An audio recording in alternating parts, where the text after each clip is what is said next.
The ജേർണലിസ്റ്റിലേക്ക് തുടർച്ചയായ ആക്രമണങ്ങളാണ് Iran അഴിച്ചുവിട്ടുകൊണ്ടിരിക്കുന്നത്. കുവൈറ്റിലെ വിമാനത്താവളത്തിന് നേരെ നടന്ന ആക്രമണത്തിന് പിന്നാലെ ഹോർമൂസ് കടലിടുക്കിലെ അമേരിക്കൻ പടക്കപ്പലിന് നേരെ ആക്രമണം നടത്തിയെന്നാണ് ഏറ്റവും ഒടുവിൽ പുറത്തു വരുന്ന വാർത്ത. ഇതുമായി ബന്ധപ്പെട്ട് ഒരു കപ്പൽ തകരുന്നതിന്റെ ദൃശ്യങ്ങൾ ഇപ്പോൾ ഇറാനിലെ പല വാർത്താ ഗ്രൂപ്പുകളിലും വ്യാപകമായി പ്രചരിച്ചുകൊണ്ടിരിക്കുകയാണ്. അമേരിക്ക ഒരു വെടിനിർത്തൽ പ്രഖ്യാപിച്ചിരിക്കുന്ന സമയത്താണ് ഈ പ്രത്യാക്രമണങ്ങൾ മുഴുവനും ഉണ്ടാകുന്നത് എന്നുള്ളതാണ് ഏറ്റവും സവിശേഷമായ കാര്യം. ഇപ്പോൾ ഇസ്രായേൽ ലെബനനെ ആക്രമിക്കുന്നതായിക്കൊള്ളട്ടെ, ഇറാൻ അമേരിക്കയ്ക്ക് നേരെ നടത്തുന്ന ആക്രമണങ്ങളായിക്കൊള്ളട്ടെ, അമേരിക്കൻ സൈന്യം ഇറാന്റെ ദ്വീപുകളിലേക്കും ഡ്രോൺ കേന്ദ്രങ്ങളിലേക്കും ഒക്കെ കഴിഞ്ഞ ദിവസങ്ങളിൽ നടത്തിയ ആക്രമണങ്ങളായിക്കൊള്ളട്ടെ, കുവൈറ്റിലേക്കും ബഹ്റൈനിലേക്കും ഒക്കെ ഇറാൻ മിസൈലുകളും ഡ്രോണുകളും ഒക്കെ ഉപയോഗിച്ച് ആക്രമിച്ചതാകട്ടെ, അങ്ങനെ എല്ലാ ആക്രമണങ്ങളും നടക്കുന്നത് ട്രംപ് ഇപ്പോൾ പശ്ചിമേഷ്യയിൽ ഒരു വെടിനിർത്തൽ നിലനിൽക്കുന്നു എന്ന് പറയുന്ന അതേ സമയത്തു തന്നെയാണ് എന്നുള്ളതാണ് അമേരിക്കയുടെ വീരവാദങ്ങളും പ്രഖ്യാപനങ്ങളും ഒക്കെ ഊതി വീർപ്പിച്ചൊരു വലിയ ബലൂണാണ് എന്ന് എല്ലാവർക്കും മനസ്സിലാകാൻ. അതായത് അമേരിക്ക ഈ യുദ്ധത്തിൽ എടുക്കുന്ന നിലപാടുകൾ മുഴുവൻ പൊള്ളയാണ്, യാഥാർത്ഥ്യവുമായി യാതൊരു ബന്ധവുമില്ലാത്തതാണ്. ഇത് തിരിച്ചറിയാൻ ഇനിയും അറബ് രാജ്യങ്ങൾ എന്തുകൊണ്ട് വൈകുന്നു എന്നുള്ളതാണ് ഇറാന്റെ ഏറ്റവും നിർണായകമായ ചോദ്യം.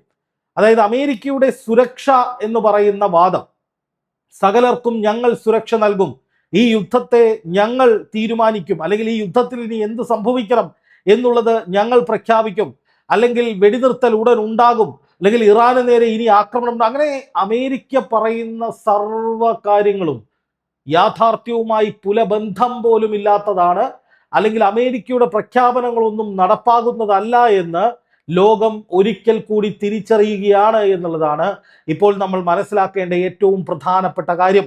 നോക്കുക, കുവൈറ്റിലെ വിമാനത്താവളത്തിലേക്ക് നടന്ന ഡ്രോൺ ആക്രമണത്തിന്റെ ദൃശ്യങ്ങൾ ഇപ്പോൾ പുറത്തു വന്നിട്ടുണ്ട്. വിമാനത്താവളത്തിന്റെ മേൽക്കൂരയിലേക്ക് വളരെ സിമ്പിളായി ഒരു തടസ്സവുമില്ലാതെ ഒരു ഡ്രോൺ വന്ന് പതിക്കുന്നു, വലിയ സ്ഫോടനമുണ്ടാകുന്നു. 63 പേർക്കാണ് ഈ സ്ഫോടനത്തിൽ പരിക്കേറ്റത്, ഒരാൾ മരിക്കുകയും ചെയ്തു.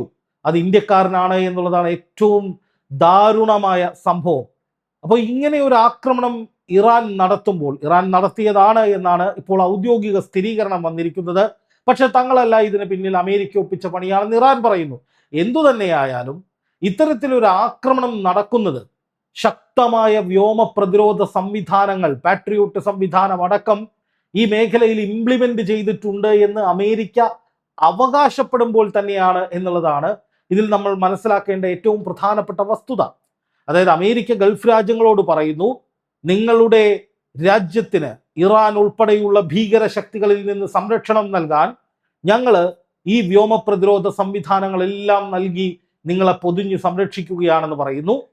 നിരവധി ഗൾഫ് രാജ്യങ്ങളിൽ അതിൻ്റെ പേരിൽ അമേരിക്ക സൈനിക കേന്ദ്രങ്ങൾ കൊണ്ടുവരുന്നു. എന്നിട്ടിപ്പോൾ ഇറാൻ എന്ന് പറയുന്ന അമേരിക്ക വളരെ ചെറുതായി കണ്ട ഒരു രാജ്യം, അമേരിക്ക മാത്രമല്ല അമേരിക്കയെ പിന്തുണയ്ക്കുന്ന ഇവിടുത്തെ മിത്രങ്ങൾ പോലും പറഞ്ഞിരുന്നത് ഇറാന്റെ കയ്യിലുള്ളതൊക്കെ സെക്കൻഡ് ഹാൻഡ് ആയുധങ്ങളായിരുന്നു, ഇറാൻ തകർന്നുകൊണ്ടിരിക്കുന്ന രാജ്യമാണ്, ഇറാൻ തീർന്ന രാജ്യമാണ്, അവരെ കൊണ്ട് ഇനി ഒന്നും നടക്കില്ല, ആയത്തുള്ള ഖാംനെയി മരിച്ചതോടെ ഇനി അവർക്ക് പൊങ്ങാൻ കഴിയില്ല, ഇങ്ങനെയൊക്കെയുള്ള പല വാദങ്ങളും ഇറാനെ സംബന്ധിച്ച് ഇവിടെ തെറ്റായി പ്രചരിപ്പിക്കപ്പെട്ടിരുന്നു. അപ്പൊ അവരൊക്കെ വിചാരിച്ചിരുന്നത് ഇറാനെ കൊണ്ട് ഇനി ഒന്നും ചെയ്യാൻ കഴിയില്ല, ഇറാൻ വളരെ നശിച്ചുകൊണ്ടിരിക്കുന്ന ചെറിയൊരു രാജ്യമാണ് എന്നാണ്. പക്ഷെ അങ്ങനെയുള്ള ഒരു രാജ്യത്തിന്റെ ഭാഗത്ത് നിന്ന് ഇവർ പറയുന്ന പോലെ അങ്ങനെ ഉള്ള ഒരു രാജ്യത്തിന്റെ ഭാഗത്ത് നിന്നുണ്ടായിരുന്ന അവർ തദ്ദേശീയമായി ഉൽപ്പാദിപ്പിച്ചിട്ടുള്ള ഡ്രോണുകളും മിസൈലുകളും ഉപയോഗിച്ചിട്ടുള്ള ആക്രമണങ്ങൾ പോലും പ്രതിരോധിക്കാൻ കഴിയാത്ത വ്യോമ പ്രതിരോധ സംവിധാനങ്ങളാണ് അമേരിക്കയ്ക്കുള്ളത് എന്ന് ഈ ലോകം തിരിച്ചറിയുകയാണ്. കൊട്ടിഘോഷിച്ച അമേരിക്കയുടെ ആയുധങ്ങൾ, പ്രതിരോധ സംവിധാനങ്ങൾ തകർന്നു തരിപ്പണമാകുന്ന കാഴ്ചയാണ് തുടർച്ചയായി ലോകം കണ്ടുകൊണ്ടിരിക്കുന്നത്. ഇപ്പോൾ ഇസ്രായേലിലുള്ള അമേരിക്കൻ വ്യോമ പ്രതിരോധ സംവിധാനങ്ങളുടെയും അവസ്ഥ ഇതൊക്കെ തന്നെയായിരുന്നു. ഈ യുദ്ധം തുടങ്ങിയ സമയത്ത് ഇറാൻ നിരന്തരമായി ഇസ്രായേലിന് നേരെ ആക്രമണങ്ങൾ നടത്തിയപ്പോൾ ഇസ്രായേലിന്റെ പല നഗരങ്ങളിലേക്കും മിസൈലുകൾ വീണ് വലിയ സ്ഫോടനങ്ങളും നാശനഷ്ടങ്ങളും ഉണ്ടാകുന്ന കാര്യം റിപ്പോർട്ട് ചെയ്യപ്പെട്ടിരുന്നു. ആ ഘട്ടങ്ങളിലും നമ്മൾ കണ്ടത് അമേരിക്കയുടെ വ്യോമ പ്രതിരോധ സംവിധാനങ്ങൾ തകർന്ന് തരിപ്പണമാവുകയാണെന്നാണ്. അതായത് അമേരിക്ക ഒരു ഊതി വീർപ്പിച്ച ബലൂണാണ്, അല്ലെങ്കിൽ അവിടുത്തെ ഭരണകൂടം എന്ന് പറയുന്നത്, ട്രംപ് നടത്തുന്ന അവകാശവാദങ്ങൾ, വീരവാദങ്ങൾ, പ്രഖ്യാപനങ്ങൾ, ഞെട്ടിക്കലുകൾ, ഇതൊക്കെ ഒരു അടിസ്ഥാനവുമില്ലാത്തതാണ് എന്ന് തിരിച്ചറിയുകയാണ് ലോകം. എന്ന് മാത്രമല്ല, ഇറാൻ ഒരുക്കുന്ന പ്രതിരോധങ്ങൾ, ഇറാൻ മുന്നോട്ട് വയ്ക്കുന്ന യുദ്ധതന്ത്രങ്ങൾ, ഇതിനെ ഒന്നും അതിജീവിക്കാനുള്ള ശേഷി അമേരിക്കയ്ക്കില്ല എന്ന നിലയിലേക്ക് ഇപ്പോൾ ചർച്ചകൾ സജീവമായിരിക്കുകയാണ്. നോക്കുക, 63 പേർക്ക് പരിക്കേൽക്കുന്ന വിധത്തിൽ ഒരു വലിയ ആക്രമണം അമേരിക്കയുടെ വ്യോമ പ്രതിരോധ സംവിധാനങ്ങളെ തകർത്തുകൊണ്ട് ഇറാൻ കുവൈറ്റിലേക്ക് നടത്തുന്നു. തൊട്ടു പിന്നാലെ കപ്പൽ, അമേരിക്കയുടെ പടക്കപ്പൽ അല്ലെങ്കിൽ ആ പടക്കപ്പലിന്റെ ശ്രേണിയിൽപ്പെട്ട ബോട്ടാണെന്നും പറയുന്നത്. എന്ത് തന്നെയായാലും അമേരിക്കയുടെ ആയുധങ്ങളുമായി വന്നിട്ടുള്ള ഒരു ബോട്ട് അല്ലെങ്കിൽ കപ്പൽ, അതിന് നേരെ ശക്തമായിട്ടൊരു ആക്രമണം ഇറാൻ നടത്തുകയാണ്. അതിന്റെ ദൃശ്യങ്ങൾ പുറത്തു വരുന്നു. അമേരിക്കയുടെ വാണിജ്യ കപ്പലിന് നേരെ കഴിഞ്ഞ ദിവസം ആക്രമണം നടത്തിയതായിട്ട് ഇറാൻ പ്രഖ്യാപിക്കുന്നു. അപ്പോൾ ഇതൊക്കെ എന്ന് പറയുന്നത് അമേരിക്കയ്ക്ക് പോലും ഇവിടെ സുരക്ഷിതത്വമില്ല. 8 രാജ്യങ്ങളിലെ ഏതാണ്ട് അമേരിക്കയുടെ 20ഓളം സൈനിക കേന്ദ്രങ്ങൾക്ക് നേരെ ആക്രമണം നടത്തി അതിന് കേടുപാടുകൾ ഉണ്ടായിട്ടുണ്ട് എന്നാണ് കഴിഞ്ഞ ദിവസം പുറത്തു വന്ന വാർത്ത. അപ്പൊ അമേരിക്കയ്ക്ക് സ്വയം സുരക്ഷിതത്വം നൽകാൻ കഴിയുന്നില്ല. അമേരിക്കയെ പിന്നെ എന്തിനാണ് ഗൾഫ് രാജ്യങ്ങൾ ഇങ്ങനെ വിശ്വസിക്കുന്നത് എന്നുള്ളൊരു ചോദ്യം ഇപ്പോൾ സജീവമായിട്ടുണ്ട്. അപ്പൊ അമേരിക്ക കഴിഞ്ഞ ദിവസം പറഞ്ഞു ഒരാഴ്ചക്കുള്ളിൽ ഈ യുദ്ധം അവസാനിക്കും എന്ന് പറഞ്ഞു. ഉടൻ തന്നെ യുദ്ധം തീരും, ഞാൻ കരാറിൽ ഒപ്പിടാൻ പോവുകയാണ് എന്ന് ട്രംപ് പറഞ്ഞ് മണിക്കൂറുകൾക്കുള്ളിൽ ഇറാൻ സമാനതകളില്ലാത്ത സംഹാര താണ്ഡവമാണ് നടത്തിയത് ഗൾഫ് മേഖലയിലേക്ക്. അമേരിക്കയുടെ വാണിജ്യ കപ്പലിന് നേരെ ആക്രമണം നടത്തിയതായി പറയുന്നു. അപ്പൊ അങ്ങനെ ഈ വിധത്തിലൊക്കെയുള്ള പല പല ആക്രമണങ്ങളും അമേരിക്കയ്ക്ക് നേരെ ഇറാൻ ശക്തമാക്കുമ്പോൾ അമേരിക്ക പ്രഖ്യാപനങ്ങളിൽ ഒതുക്കുകയാണ് കാര്യങ്ങൾ, അല്ലെങ്കിൽ അമേരിക്കയ്ക്ക് ഇതിനെ തടയാൻ വേണ്ടി കാര്യമായി ഒന്നും ചെയ്യാൻ കഴിയുന്നില്ല എന്നുള്ളത് ട്രംപിന് വലിയ നാണക്കേടാണ് എന്നുള്ള കാര്യത്തിൽ സംശയമില്ല. ട്രംപ് കട്ടക്കലിപ്പിലാണ്. ട്രംപ് വല്ലാത്ത കോപാകുലനാണ്. തൻ്റെ ഒരു പദ്ധതികളും വിജയിക്കുന്നില്ല. താൻ ചിന്തിക്കുന്നത് പോലെ ഒന്നും കാര്യങ്ങൾ നടക്കുന്നില്ല. തൻ്റെ വരുതിയിലേക്ക് കാര്യങ്ങൾ വരുന്നില്ല. പകരം ഇറാൻ വിചാരിക്കുന്നതെല്ലാം അവർ ചെയ്തു കാണിക്കുന്നു. ഇറാൻ മുട്ടുമടക്കുന്നില്ല, കീഴടങ്ങുന്നില്ല. അവർ അതിശക്തമായി കടന്നാക്രമണം നടത്തുന്നു. അപ്പൊ അങ്ങനെയൊക്കെയുള്ള നിരന്തരമായ ആക്രമണങ്ങൾ ഇറാൻ അഴിച്ചുവിടുമ്പോൾ എന്തു ചെയ്യണമെന്നറിയാതെ കുഴങ്ങിപ്പോകുന്ന ട്രംപിനെയാണ് കാണുന്നത്. ട്രംപ് ദേഷ്യം മുഴുവൻ തീർക്കുന്നത് നെതന്യാഹുവിൻ്റെ മേലാണ്. നെതന്യാഹുവിനെ വിളിച്ച് ഫോണിൽ ശകാരിക്കുകയാണ്. താൻ അവിടെ പ്രധാനമന്ത്രിയായി തുടരുന്നത് ഞാൻ ഒറ്റയൊരുത്തൻ കാരണമാണെന്നുള്ള കാര്യം താൻ മനസ്സിലാക്കണം. താൻ കാരണം ഇവിടെ എല്ലാവരും കുടുങ്ങിയിരിക്കുകയാണെന്നാണ് നെതന്യാഹുവിന് നേരെ ട്രംപ് നടത്തിയിട്ടുള്ള ഭീഷണി. അപ്പോൾ ഒരു വശത്ത് വെടിനിർത്തൽ പ്രഖ്യാപിക്കുന്നു, മറുവശത്ത് അത് ലംഘിച്ച് ഇസ്രായേൽ ലെബനനിലേക്ക് ആക്രമണം നടത്തുന്നു. അത് ഇറാന് വലിയ പ്രകോപനമാകുന്നു. ഈ വെടിനിർത്തൽ നിലനിൽക്കുമ്പോൾ തന്നെ ഇറാന് നേരെ ഞങ്ങളുടെ സുരക്ഷിതത്വത്തിന്റെ പേരിൽ എന്ന് പറഞ്ഞുകൊണ്ട് അമേരിക്ക ആക്രമണങ്ങൾ നടത്തുന്നു. ഇപ്പോൾ ഏറ്റവും ഒടുവിൽ അമേരിക്കയുടെ പടക്കപ്പലുകൾ ആക്രമിച്ചു എന്ന് പറയുന്ന വാർത്ത വരുമ്പോൾ അതിന്റെ കാരണം എന്താണ് എന്ന് IRGC പറഞ്ഞതായി ചില അന്താരാഷ്ട്ര മാധ്യമങ്ങൾ റിപ്പോർട്ട് ചെയ്യുന്നത്, ഈ ഒമാൻ കടലിടുക്കിലൂടെ ഒരു ആക്രമണം, ഒരു മിന്നൽ ആക്രമണത്തിന് ഈ പടക്കപ്പലിനെ ഉപയോഗിച്ച് അമേരിക്ക ചില തന്ത്രങ്ങൾ തയ്യാറാക്കി. അതായത് ഒമാൻ ഉൾക്കടലിലൂടെ ഹോർമുസ് കടലിടുക്കിലേക്ക് കടന്ന് ഇറാന്റെ തീരത്തേക്ക് വന്ന് ഇറാനിൽ ഒരു ആക്രമണം നടത്താനായിരുന്നു അമേരിക്ക പദ്ധതിയിട്ടിരുന്നത് എന്നാണ് IRGC കണ്ടെത്തിയിരിക്കുന്നത്.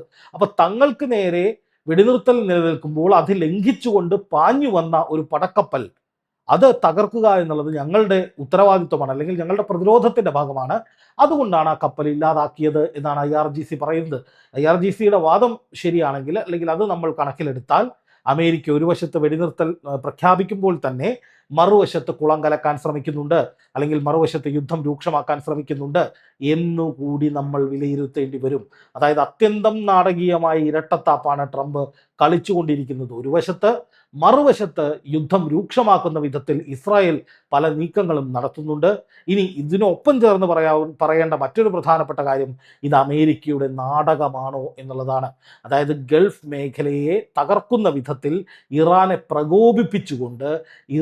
പ്രകോപിപ്പിച്ച് പിരികേറ്റി ഗൾഫിലേക്ക് വലിയ ആക്രമണങ്ങൾ നടത്തിച്ചിട്ട് ഏറ്റവും ഒടുവിൽ ഞങ്ങൾ നിങ്ങളുടെ രക്ഷകരാണ് എന്ന് പറഞ്ഞുകൊണ്ട് ഗൾഫ് രാജ്യങ്ങളോട് വിലപേശി കൂടുതൽ സൈനിക സന്നാഹങ്ങൾ ഒരുക്കി കൂടുതൽ ആയുധങ്ങൾ കച്ചവടം ചെയ്യാനുള്ള ട്രംപിന്റെ അതിബുദ്ധിയാണോ ഈ നീക്കങ്ങൾ എന്ന സംശയവും ബലപ്പെടുന്നുണ്ട്. അതായത് ഇറാനെ പ്രകോപിപ്പിക്കുന്ന വിധത്തിൽ നിരന്തരമായി വെടിനിർത്തൽ കരാർ ലംഘിച്ച് സ്വാഭാവികമായിട്ടും അങ്ങനെ പ്രകോപിതരാകുന്ന ഇറാൻ അതിൻ്റെ ആദ്യ പടി, അല്ലെങ്കിൽ അതിൻ്റെ ആദ്യ റിട്ടാലിയേഷൻ, അതിൻ്റെ ആദ്യ തിരിച്ചടി എന്ന നിലയിൽ കടന്നാക്രമണം നടത്തുക ഗൾഫ് മേഖലയിലേക്കായിരിക്കും എന്ന് ഇറാൻ നേരത്തെ പറഞ്ഞിട്ടുണ്ട്, അല്ലെങ്കിൽ അത് അണ്ടർസ്റ്റുഡാണ്. അപ്പോൾ സ്വാഭാവികമായിട്ടും ഇസ്രായേലിന് ഉപയോഗിച്ചൊരു പ്രകോപനം ലെബനനിൽ ഉണ്ടാക്കുക, അതുപോലെ അമേരിക്കൻ സൈനികരെ ഇതുപോലെ ഒമാൻ ഉൾക്കടലിലൂടെ ഹോർമുസിലേക്ക് പറഞ്ഞുവിടുക, അതുപോലെ ഇടയ്ക്കിടയ്ക്ക് ഇറാന്റെ ചില കേന്ദ്രങ്ങൾ ആക്രമിക്കുക, എന്നിട്ട് അത് ഞങ്ങളുടെ സുരക്ഷിതത്വത്തിന് വേണ്ടിയാണ് എന്ന് പറയുക.